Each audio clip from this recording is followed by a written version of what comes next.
Amigos, ya estamos de regreso. Esto es Finanzas de Bolsillo. Yo soy Gustavo Fuentes. Tengo conmigo a la guapísima Bego Bernárdez. ¿Cómo estás, Bego? Muy bien, muchas gracias, Gustavo. Begoña Bernárdez. Es que mejor te digo Bego. Es más cortito. Bego está perfecto. Bego está perfecto. Bego Bernárdez está con nosotros y nos acompaña esta noche Raúl Martínez, director general de Mexicana de Becas. ¿Cómo estás, Raúl? Hola, buenas noches a ti y a tu auditorio. Ya teníamos un mes que no nos veíamos, poquito más, ¿no? Un poquito más ya, desde el fin del año pasado y el arranque de este turbulento año. Está sabroso, ¿a poco no? Sí, bueno, por lo menos entretenido, por decirlo de alguna manera. Eso es lo más padre. Y el tema que traes hoy a colación viene a hablar precisamente, o sea, cómo se va a planear, cómo va a ser una estrategia dentro de toda esta locura volátil que se está dando dentro de los mercados. Escribiste algo al respecto y yo lo estuve leyendo, es bastante interesante. Mira, he estado escribiendo sobre el tema por dos razones. La primera es porque la mayoría de la gente, me incluyo, nos cuesta mucho trabajo entender qué es lo que está pasando.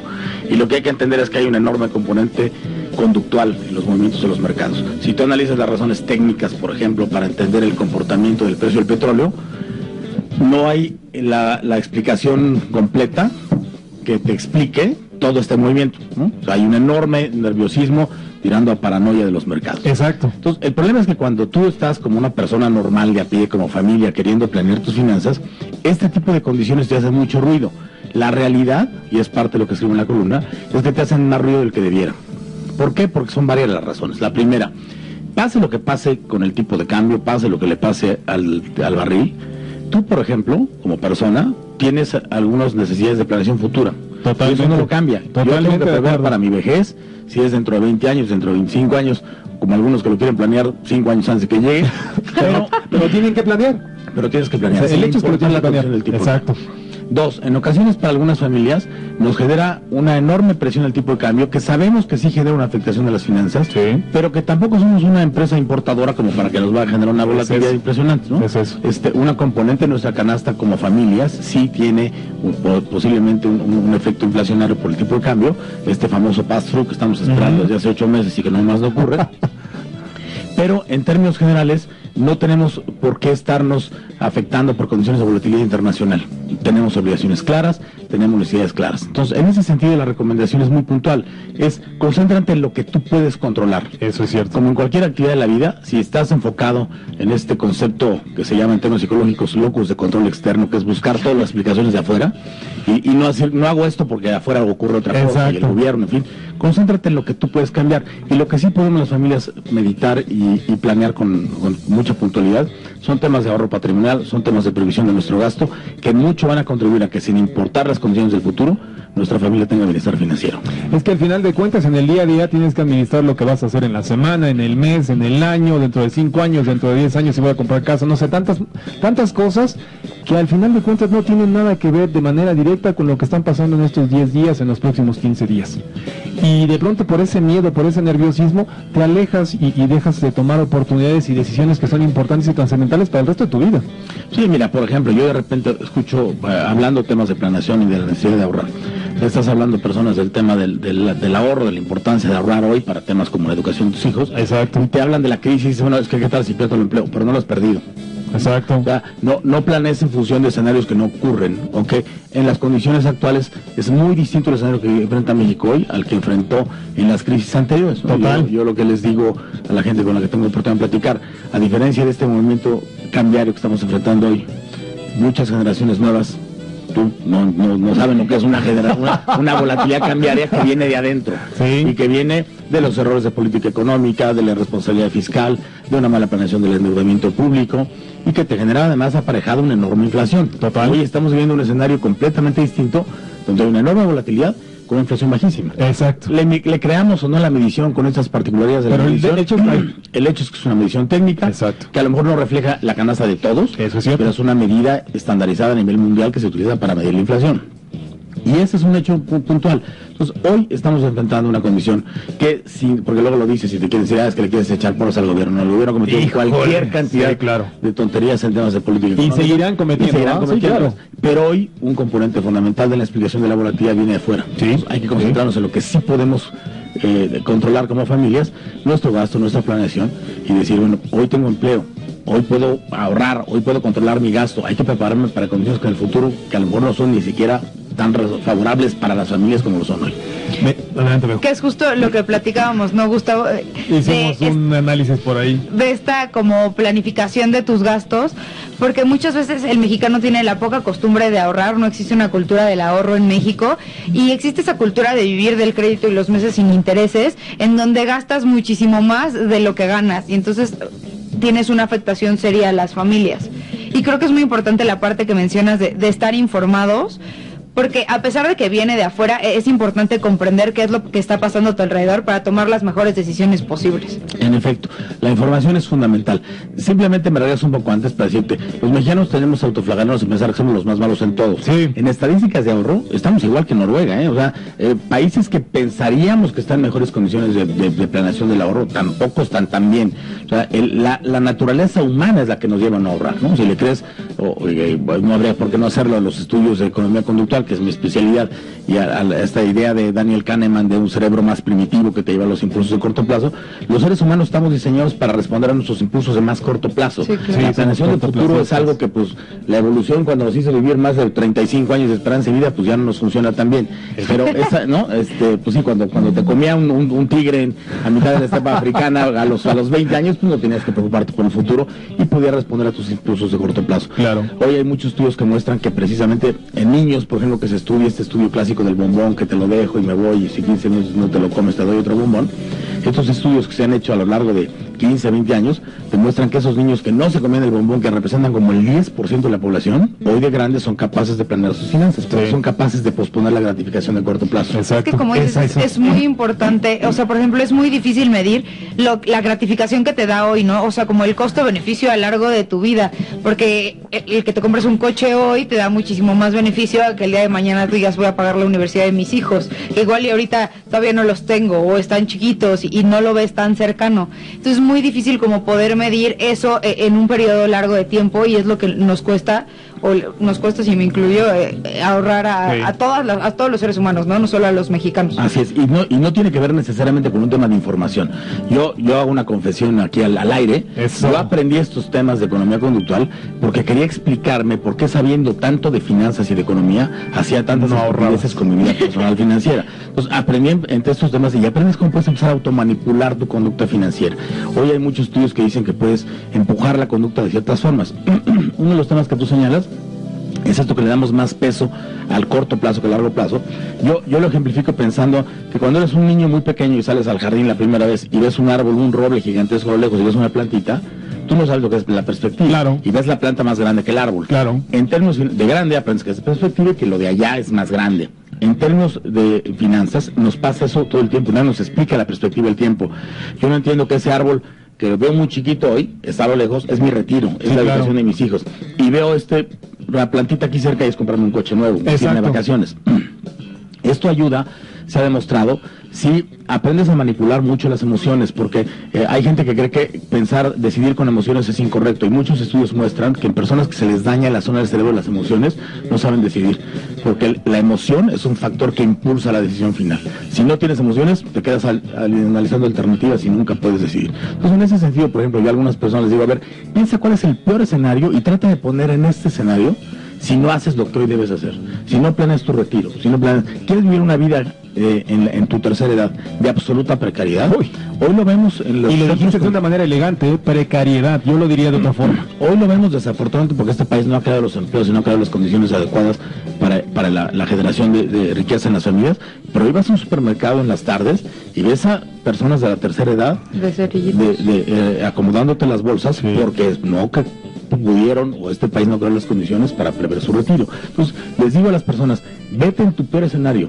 imagínatelo diario, y dice el mayor Kurtz, su personaje de Apocalipsis Now, que el terror es lo único que verdaderamente mueve a los seres humanos. Piénsate en las condiciones más negativas y eso te va a ayudar, y del otro lado piensa en las condiciones más favorables y ve cómo esas dos condiciones se cumplen si haces lo que debes. Y tampoco se trata de ser ascetas, simplemente de planificar un poco más la forma en la que gastamos y la forma en la que ahorramos. Regresando al tema del fatalismo, de alguna manera yo veo mucho esta parte dentro de los medios de comunicación. Ahorita la explicación que está dando va en conjunción a lo que hemos estado tratando aquí en estos días en el programa.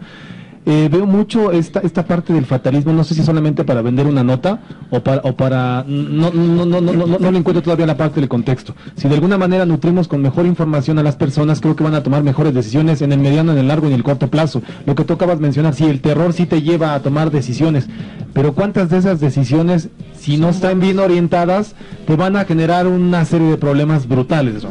Sí, mira, eso es todo, tú tienes toda la razón. Hoy es, todos los días oyes en los noticieros a personas, se acabó el mundo, ¿no? se va a acabar el mundo. Que no tiene ni la más remota idea de lo que es el tipo de cambio, ni que implica, jalándose los pelos y diciendo, no, barbaridad, ¿no? Sí, los oyes y nada más porque no se ve bien que los ataquen en Twitter, pero sí, por lo menos infórmate. Yo el otro día con una persona que se supone que sabe, me empezó a hablar del tipo de cambio, entonces dije, te voy a explicar de la manera más sencilla que sé. Imaginemos que el dólar es un señor que pesa 100 kilos, el peso es un señor que pesa 70, el diferencial es el tipo de cambio, es 30. Exacto. ¿Qué nos pasaba en el pasado? El peso se debilitaba por finanzas públicas insanas, por no sé condiciones, entonces ya no pesaba 70, ahora pesaba 50. El diferencial se ampliaba, crecía el tipo de cambio. Exacto. Hoy, ¿qué nos está pasando? El gordo, el dólar de 100, está aumentando de peso. Nuestro peso, digamos que está más o menos en los mismos 70, pero este infeliz ya pesa 130. El diferencial es de 50, pero por nada que hicimos nosotros. Exacto. Un segundo elemento que señalas muy tabativamente que la gente no está entendiendo es ¿por qué el gobierno no puede hacer nada? Y le decía a esta misma persona, ¿no? Omitiré su nombre. Le decía, a ver, hay que entender que hoy México es una economía importantísima a nivel mundial y el peso es una de las monedas más comerciales a nivel internacional. Es la más líquida de toda América Latina. Claro, de las monedas emergentes, depende a quién le creas, la tercera más líquida de las monedas de los mercados emergentes. Entonces, hoy lo que puede hacer Banco de México inyectando de sus reservas, que entre paréntesis, para eso son, ¿no? Porque los que te dicen es que para que se gastan las reservas en eso, para eso se constituyen. ¿Para qué come un oso tanto cuando va a llegar el invierno, no? Pues, exacto. ¿Para qué guardas en la alacena? Pues para eso se crearon las reservas. Esa es la razón fundamental de cualquier banco central de crear reservas, defender la moneda y la plata. Así es. Entonces, hoy que está utilizando, lo utiliza más como una señal, porque el 70% de las operaciones que se realizan en pesos no se hacen en México. El movimiento cambiario, y eso hay que dejarlo muy claro con el auditorio, no se produce hoy porque la gente esté apanicada yendo al banco a comprar.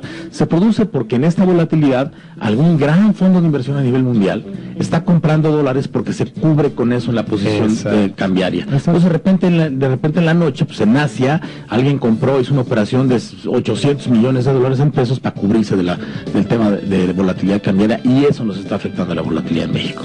Y es eso, o sea, así como lo pusiste, un gordito, un peso ligero, o sea, y de repente la misma báscula, porque el gordito almacenó más grasa para el invierno, está venciendo en ese sentido la báscula, pero en realidad no hay ninguna razón a nivel interno para decir que nos está cargando el carajo, ¿verdad? No, ninguna. Y la otra, también hay que señalarlo, hoy sí lo vemos de manera muy puntual, no quiere decir otra vez que hayamos hecho las cosas bien, no, pero México es el único país de economías emergentes que se ve bien, el único.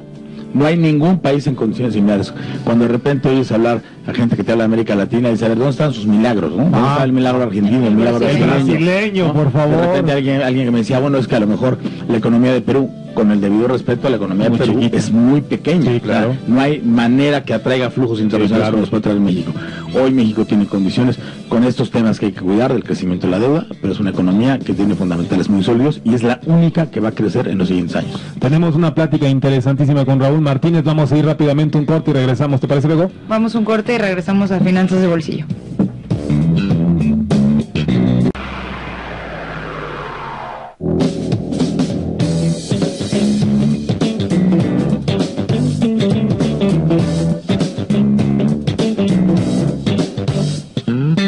Amigos, ya estamos de regreso aquí en Finanzas de Bolsillo. Me acompaña Bego Bernardes y tenemos a Raúl Martínez. Tenemos una plática súper interesante sobre la planificación que se debe de dar y más cuando estos periodos tan volátiles, tan locos, esta poca relación que tiene entre el precio del petróleo, el precio del dólar, los mercados, pero sí tomar en cuenta la parte importante, que el día a día y mi vida no se detiene. Así es. Va avanzando. Sí, tú hay cosas que no puedes detener. No puedes detener, por ejemplo, tratar de controlar tu gasto. Sin importar las condiciones, no hay manera que puedas crear bienestar financiero para ti y tu familia si no controlas el gasto. Insisto, no estamos hablando aquí de esas recomendaciones que parecen como para asceta tibetano, o sea, simplemente regulándolo algunos factores elementales. Por ejemplo, el momento de comprar, compara.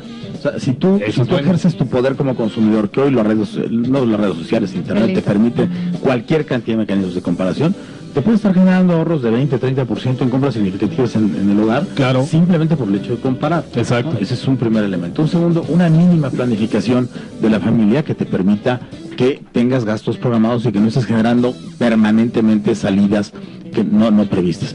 Hay personas que en una encuesta que le coordiné desde la UNAM para Banamex hace algún tiempo sobre finanzas para jóvenes, lo que veías es una enorme proporción de la población que se sale todos los meses de su presupuesto. Pues esto evidentemente pues, es insostenible. Y esa es una de las preocupaciones que yo he tenido a nivel personal. O sea, vivimos más allá de nuestra capacidad. ¿Por qué es esto? Por esa, mira, son varias las condiciones. Digamos, hay condiciones muy estructurales que tienen que ver con esta necesidad de adelantar la gratificación. Y hoy los mecanismos para endeudarte son muy sencillos.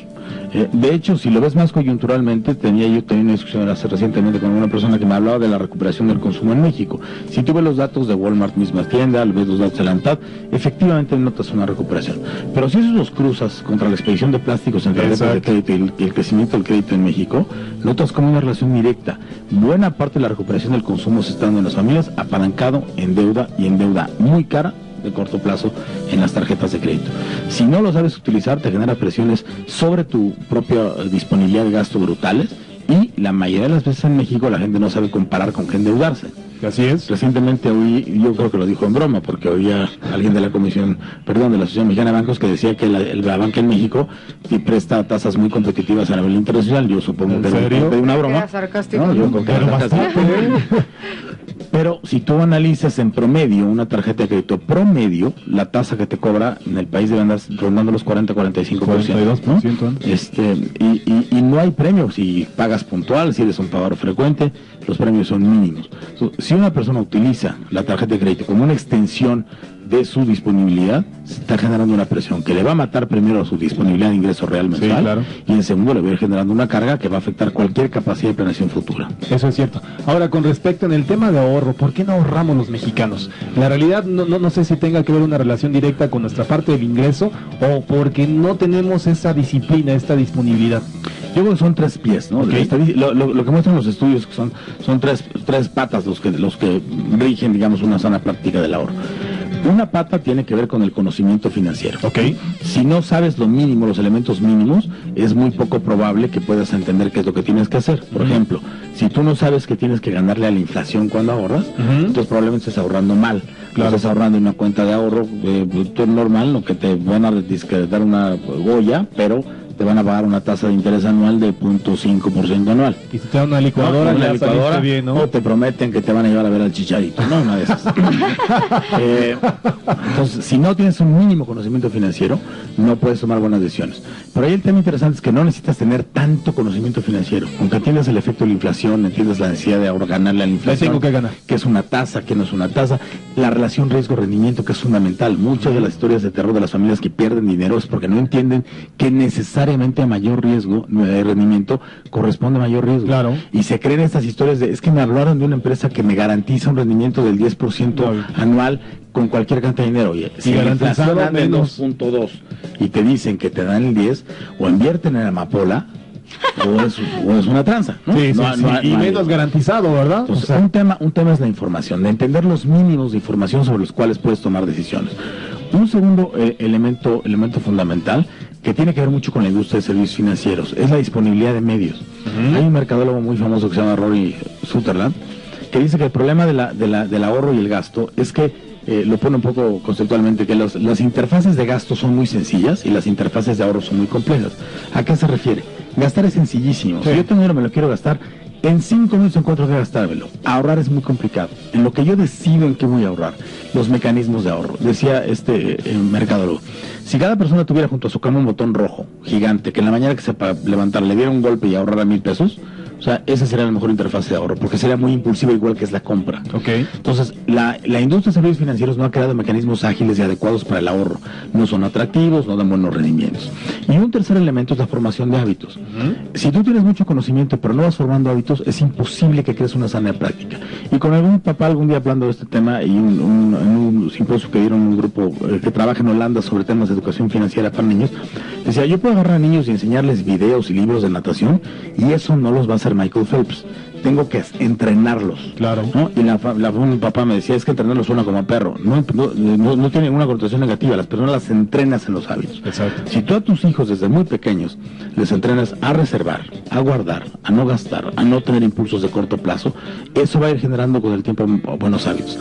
Y hay que entender que los buenos hábitos son igualitos que los malos hábitos. Sí, sí, sí. Nadie que empieza un mal hábito lo empezó gustándole desde el principio. Claro. Nadie que empezó a fumar me puede decir que su primer cigarro supo a gloria. Y se está ahogando. ¿No? Los Sí. primeros cigarros estuvieron horrible. ¿Cómo se volvió un hábito? Por la repetición de la conducta. Igualitos con los de buenas prácticas. Exacto. El ahorro es, enseña a tus hijos a que repitan la conducta, forzado, amenazado, como quieras. Sí, sí, pero sí. esa repetición de la conducta es la que permite un hábito. Y esas tres patas, información, medios adecuados y generación de hábitos, son los que nos llevan a mejores prácticas financieras.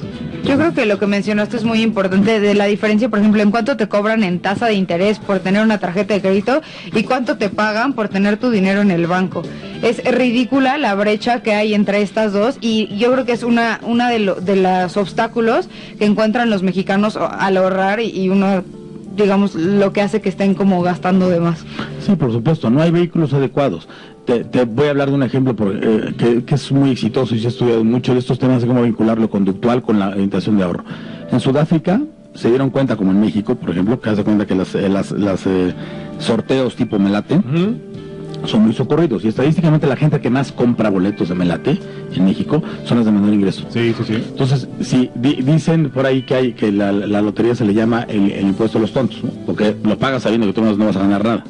Estadísticamente es improbable. Y lo compras toda tu vida. Pero es también porque el hombre es aspiracional, ¿no? Así es, pero sí hay un sentido ahí medio abstracto de recompensa inmediata. Lo que hicieron en Sudáfrica es crear una cuenta de ahorro vinculada con un sorteo. Entonces, cada número de cada X monto que tú ponías te generaba la participación en un sorteo. Entonces, en lugar de que la gente tuviera que ir a la tienda de la esquina a comprar como esos mismos 35 pesos, su raspadito, Ándale. lo metía a su cuenta, sabiendo que estaba jugando. Le quitabas solo el componente de la parte negativa o pesada o difícil de ahorrar y se la mezclabas con algo lúdico como el juego. Ok. La única diferencia es que era una cuenta muy bien planeada, le apostaron a generar muchos clientes, y lo que hicieron además es pagar tasa real cero. Suena O sea, interesante. decirte, yo te pago la inflación. Sí. Suena Y interesante. tu lana está íntegra.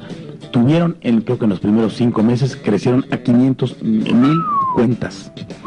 ¿Por qué? Porque cuando encuentras los mecanismos que a la gente le resulta atractivo ahorrar, lo hace. Simplemente tienes que encontrar una combinación de mecanismos que le resulten a la gente atractiva, fácil hacerlo. En países asiáticos incluso es obligatorio tener un porcentaje de tu ahorro, 15-20%. Así es, y te digo, hoy hay muchos estudios que muestran cómo si generas los adecuados estímulos conductuales, puedes provocar reacciones favorables. Ha habido experimentos en Estados Unidos, en Europa, donde se crean unos como bonos educativos donde sí le dice a la familia, tú de entrada por tener un hijo, yo te doy un bono como gobierno para que empieces a ahorrar para su educación.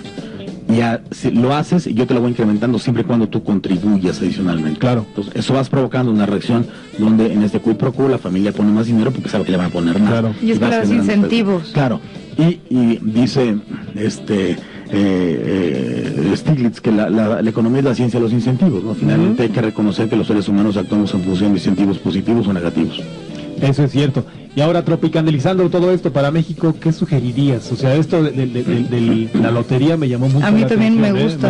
Me suena muy Lo intentaron, interesante. pero lo intentaron muy mal y muy Ok. arbitrariamente. Ok. ¿Por qué? Porque crearon un sorteo muy pequeño, porque la tasa que te pagaban era muy mala.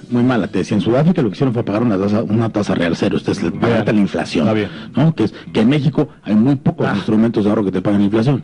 Entonces, ese fue un factor importante. Creo que hay que apostarle más al ahorro de la mayoría de las personas. Si tú ves hoy las sociedades de inversión en México, las bancas privadas, se siguen peleando por ese 2% de la población, cuando hay una enorme Exacto. capacidad y potencial de ahorro Exacto. que habría que invertirle, que aprieten un poco sus márgenes y que le apuesten más al crecimiento del ahorro de estos enormes grupos de familias que tienen la necesidad, y si les creas incentivos, tienen la posibilidad de hacerlo. Masificas esta parte, ¿no? Y sería importante. Además tenemos una población de 120 millones de habitantes, ¿cuál económicamente activa qué será? ¿Un 60%? Como 60 más o menos. Entonces estamos hablando 55, 60%. Entonces, si es negocio y además estarías aportando una parte importante desde la concientización de por qué debes de ahorrar y los horizontes que debes de tomar en cuenta en tu vida. Esto es importante. Y la calidad de vida que le das Todo, a la persona. Todo eso, le cambias un panorama total. Sí, mira, una familia que de entrada para ahorrar tienes que empezar a modular tu gasto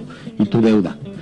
Con que solo logres ese efecto, aunque no logres que haya una acumulación gigante de ahorro, con que logres que haya un efecto en términos de moderación de gasto y de moderación de patrones de deuda, ya estás creando un efecto enormemente benéfico sobre las familias.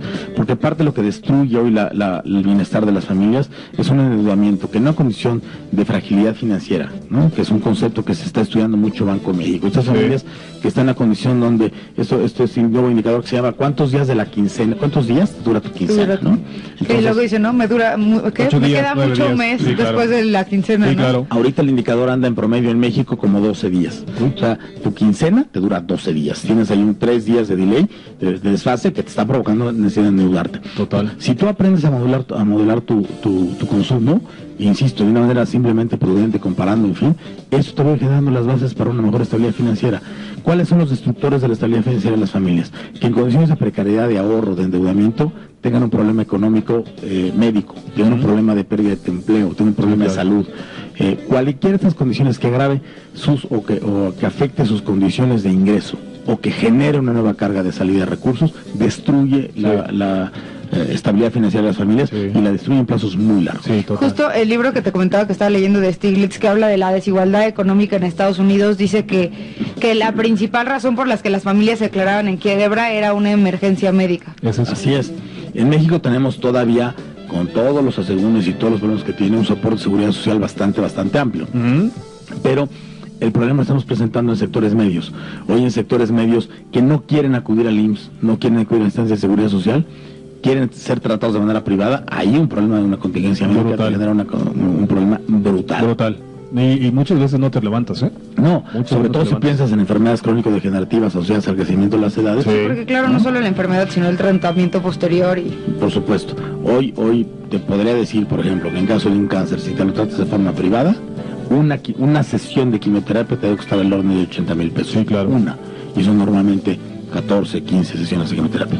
Cuando uno te cuesta 80, no hay familia que aguante. Y o te lleva el cáncer o te llevan las cuentas de por medio. Raúl Martínez, te agradezco muchísimo nos hayas acompañado aquí en Finanzas de Bolsillo. Te esperamos próximamente para tu siguiente colaboración. Claro que sí, gracias a ustedes por la invitación. Tus redes sociales rápidamente antes de despedirnos. Miren, Mexicana Becas para ayudarlos a planear el futuro de sus hijos. Estamos como Mexicana Becas en Facebook, ahí rápido, a todos lados. Y mi cuenta de Twitter es @Martínez Solares. Perfecto, Raúl, te lo agradezco muchísimo. Al contrario, gracias a ustedes. Muchas gracias. Luego, vámonos a un corte. Vamos a un corte.